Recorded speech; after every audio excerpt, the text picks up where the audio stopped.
When you're there and there's no transportation, no trains, no subways, no planes, military is blocking off each and every aspect of the road. You think to yourself, like, is this real? Is this a movie? Is this a nightmare?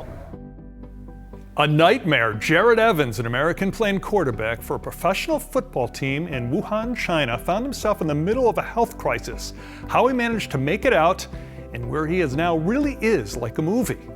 Welcome to Full Circle. I'm Gary Tuckman, in for Anderson. I'll get to Jared's story in a moment, but first an update on what we know about the coronavirus. The overwhelming majority of cases and deaths are inside mainland China. 31,161 confirmed cases and 636 deaths.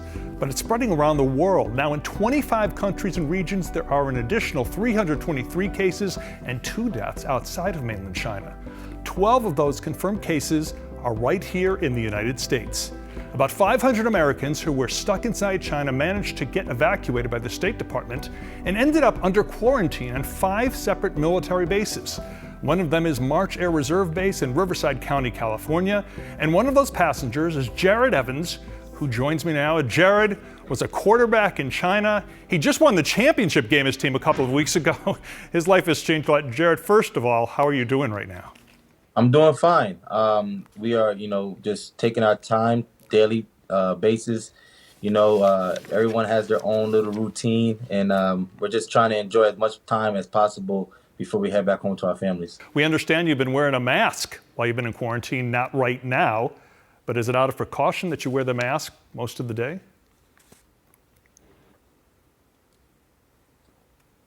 Yes, Gary. I'm still taking as much precautions as I possibly can, especially when I'm in group gatherings, just because you still don't know exactly the full extent of this virus. And as I know that I'm in the clear to go home, still, you still want to make sure that you are safe so you won't bring any kind of virus or cold back home to your family and community. How much longer do you have to stay in quarantine?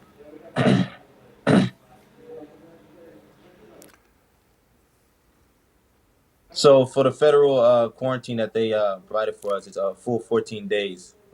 So we've been about 8 days now. We got about 5 days left, and we're ready to, get back to our daily lives.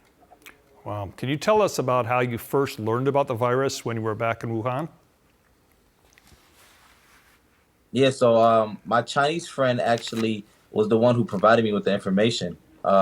Then I emailed the Beijing ACS, and they got back to me the next day. And I was actually one of those lucky 1,000+ Americans to get on the first flight to the United States. And I was grateful for that, and I appreciate the opportunity from the Department of State.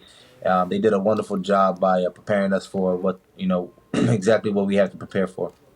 Now, you only had a few hours, not a few days. You had a few hours to pack up all your things in China and go.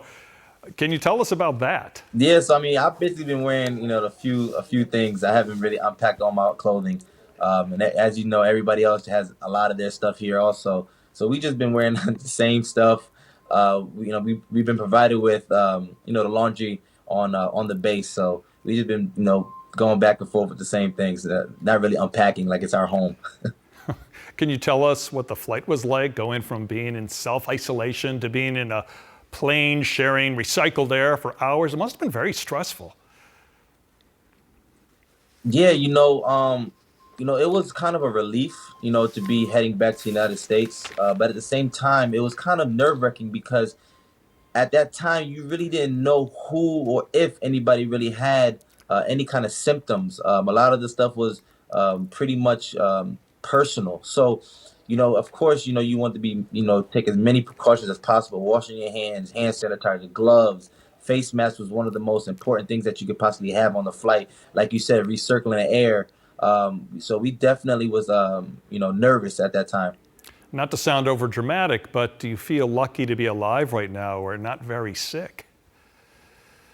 It's a little dramatic, but yeah, for sure. I wouldn't say that I would have been diagnosed with the virus because I take really, serious precautions with my health. I haven't catched a cold in the last 2.5 years, but the way things are happening in Wuhan, I do pray and I have a lot of grief for all my friends back there.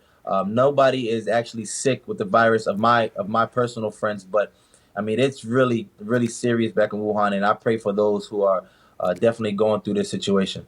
Have you been in touch with your friends back in Wuhan? What are the conditions there like now? Yeah, it's still empty. It's still a ghost town, Gary, and a lot of the stores are still completely closed. There are no personal vehicles, no taxis, no buses, no trains. Everything is completely blocked off. As you know, the cases and the death toll is rising, and so people are really, really taking care of themselves inside their homes. And I understand you want to go back to China. When do you think that will happen? I do not at this time. China and Wuhan is actually like my second home, but at this moment, it's gonna be really up to how things actually play out in the long run. Now, you spent a lot of time in China, close connection to the people there. What do you want the people watching us right now to know about the people in Wuhan, China? Yeah, Gary, China is such a beautiful country, and those who haven't visited and only see what's happening now, I just feel bad for the reputation that they're getting at this moment. The people are absolutely amazing. I've been there for the last 2 years as a foreigner. I've never dealt with any kind of racism or any kind of, prejudice interaction with anybody. And I love the people. I love the food. I love the culture. I just want people in America to really just emphasize how important it is to them in their culture and their family to take care of themselves. So definitely, I'm still sending my prayers, and I have a lot of grief, and I'm sad to leave. But I was lucky to be a U.S. citizen. Jed, I don't know if you heard me in the beginning because of our audio issue, but now that I know you can hear me, I just want to tell you what we just told our viewers, that you guys, your team, and I think it's the Wuhan Berserkers is the name of your team. You're the quarterback. You guys won the championship game a couple of weeks ago, correct? That is correct. Yeah, we won the national championship game in January 8th. We actually went undefeated.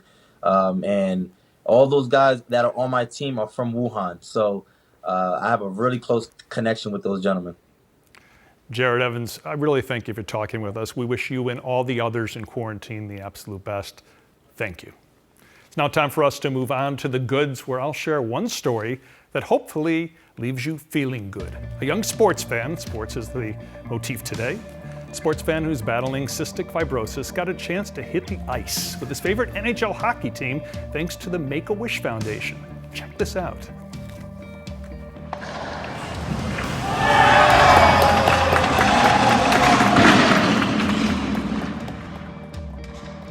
Cheers erupted in a Florida arena when 12-year-old Connor Perkins scored a goal as he skated side by side with players from the Tampa Bay Lightning. Even though Connor is from Alberta, Canada, he developed an admiration for the Lightning when they drafted Canadian pro Steven Stamkos. He's been a Tampa fan, his whole life. He said we're happy to have him in today and make his dream come true.